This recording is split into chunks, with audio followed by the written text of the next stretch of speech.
भारत यूं ही आजाद नहीं हो गया। त्याग, बलिदान, शौर्य का एक लंबा इतिहास रहा। देश को आजाद करवाने में वीरों की धरती राजस्थान ने अहम भूमिका निभाई और गोविंद गुरु की अगुवाई में हजारों वनवासियों ने मां भारती के लिए अपने प्राण न्यौछावर कर दिए। वागड़ का मानवड़ क्रांति का अग्रदूत बन गया और गोविंद गुरु इसमें मिसाल बन गए। आइए सुनाते हैं राजस्थान के जलियांवाला कहे जाने वाले आदिवासियों के आराध्य स्थल मानगढ़ की कहानी। जब महाराणा प्रताप ने मुगलों के खिलाफ राजस्थान में स्वराज की अलख जगाई और मेवाड़ की रक्षा के लिए जंग लड़ी, उस ऐतिहासिक हल्दी घाटी की लड़ाई में राणा पुंजा की अगुवाई में भील सेना ने दुश्मनों के छक्के छुड़ा दिए थे। इस युद्ध के बाद ही भील सरदार पुंजा को महाराणा प्रताप ने राणा की उपाधि दी। वनवासी अंचल में रहने वाले ने इस गौरवशाली इतिहास के सालों बाद एक और लड़ाई लड़ी और ये थी भारत की आजादी के लिए। क्रांतिकारी गोविंद गुरु के नेतृत्व में 17 नवंबर 1913 को मानगढ़ पर हजारों आदिवासियों ने अंग्रेजी हुकूमत से लोहा लिया और मातृभूमि के लिए अपने प्राणों की आहुति दी। हाल ही में विश्व आदिवासी दिवस पर मुख्यमंत्री अशोक गहलोत ने मानगढ़ पहुंचकर गोविंद गुरु को नमन किया और विकास कार्यों की आधारशिला रखी। गहलोत के आदिवासी सारथी और जल संसाधन मंत्री महेंद्रजीत सिंह मालवीय सालों से मानगढ़ के विकास में अपना योगदान देते आ रहे हैं। जो त्याग बलिदान गोविंद गुरु के नेतृत्व में हुआ है, ये महाराज की धरती है, कालीन बाई की धरती है, यहाँ पर इन्होंने भी त्याग किए हैं। क्यों नहीं यहाँ पर आप बड़ा स्मारक बनाए हैं? ये स्मारक जो दिख रहा है आपको, 20 साल पहले की मेरी सोच थी। महेंद्र मालवीय जी ने इस काम पे बिल्डा उठाया, सरकार ने इस स्मारक को मूर्त रूप दिया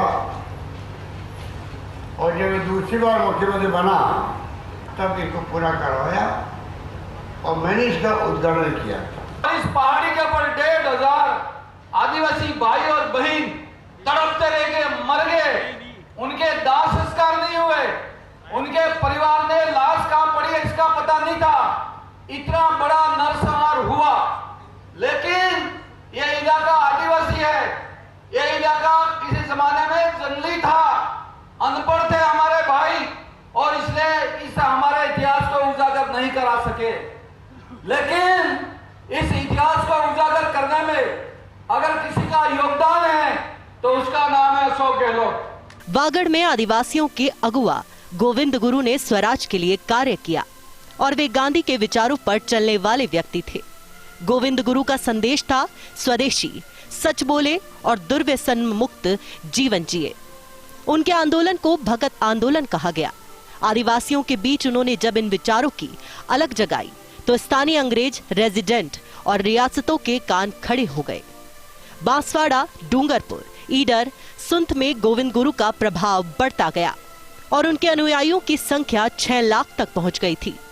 दयानंद सरस्वती के विचारों से प्रभावित गोविंद गुरु के विचारों का जब प्रभाव बढ़ने लगा तो अंग्रेजी हुकूमत के दमन चक्र चलाने का निश्चय किया। गोविंद गुरु पर ईसाई बनने का दबाव डाला गया, लेकिन वे नहीं दिखे। 17 नवंबर 1913 को गोविंद गुरु की अगुवाई में 2000 से अधिक वनवासी मानगढ़ की पहाड़ी पर एकत्रित हुए। स्वराज, स्वदेशी और सामाजिक सुधारों के परिप्रेक्ष्य में सम्मेलन बुलाया गया। यह खबर अंग्रेजों तक पहुंच गई। फिर वो हुआ जिसकी किसी ने कल्पना नहीं की थी। अंग्रेज फौज ने चारों ओर से घेरकर वनवासियों को गोलियों से भून दिया। मेजर हैमिल्टन, मेजर जी बोले और उनके 3 अफसरों ने सुबह 6:30 बजे हथियारबंद फौज के साथ मानगढ़ पहाड़ी को तीनों ओर से घेर लिया था। सुबह 8:10 पर शुरू हुई गोलीबारी 10 बजे तक चली। कर्नल शटन के नेतृत्व में गोलीबारी की गई, जिससे लगभग 2000 वनवासी मातृभूमि के लिए शहीद हो गए। इसके गोविंद गुरु को बंदी बना लिया गया। जलियांवाला बाग में जनरल डायर ने जिस तरह आजादी के वीरों पर गोलियां बरसाई थी, उसी तरह मानगढ़ की पहाड़ी पर निहत्थे आदिवासी वीरों को अंग्रेजी फौज ने मौत के घाट उतार दिया। पुलिस ने गोविंद गुरु को गिरफ्तार कर पहले फांसी और फिर आजीवन कारावास की सजा दी। 1923 में जेल से मुक्त होकर वे भील सेवा सदन जालोद के माध्यम से लोक सेवा के विभिन्न कार्य करते रहे। 30 अक्टूबर 1931 को गुजरात के ग्राम कंबोई में उनका देहांत हुआ। प्रतिवर्ष मार्गशीर्ष पूर्णिमा को वहां भी उनकी समाधि पर आकर लाखों लोग उन्हें श्रद्धा सुमन अर्पित करते हैं। मानगढ़ पहाड़ी के गुजरात वाले हिस्से में स्मृति वन बना है। तत्कालीन गुजरात सीएम नरेंद्र मोदी ने इसका उद्घाटन किया था। गोविंद गुरु और आदिवासियों के बलिदान की धरती मानगढ़ आज पूजनीय स्थल है। गुजरात, मध्य प्रदेश और राजस्थान 3 राज्यों का एक प्रमुख केंद्र है। इसके बावजूद मानगढ़ को वो सम्मान अभी तक प्राप्त नहीं हुआ जो उसे हासिल होना चाहिए था। ये अलग बात है कि मानगढ़ को लोग अब जानने लगे हैं। आदिवासी दिवस के दिन हर आदिवासी अपने घर से अस्त्र शस्त्र लेकर मानगढ़ कूच करता है और गोविंद गुरु के धुने को नमन करता है, उस धरती को जिसने बताया कि आजादी के आंदोलन में वनवासी किसी से पीछे नहीं थे। फर्क ये है कि 80 के दशक के बाद पता लगा कि वाकई मानगढ़ का इतिहास क्या है। आखिर क्यों ये पर्वत आदिवासियों का धाम है। आज आदिवासी गोविंद गुरु के उस गीत को गाते हुए यहाँ आते हैं जिसने वागड़ की धरा पर स्वाधीनता के अंकुर को जन्म दिया था। ओ दिल्ली मां मारी कुर्सी है, अहमदाबाद मारी जाजम है, पूरे इंडिया नहीं मानो रे नहीं मानो गो।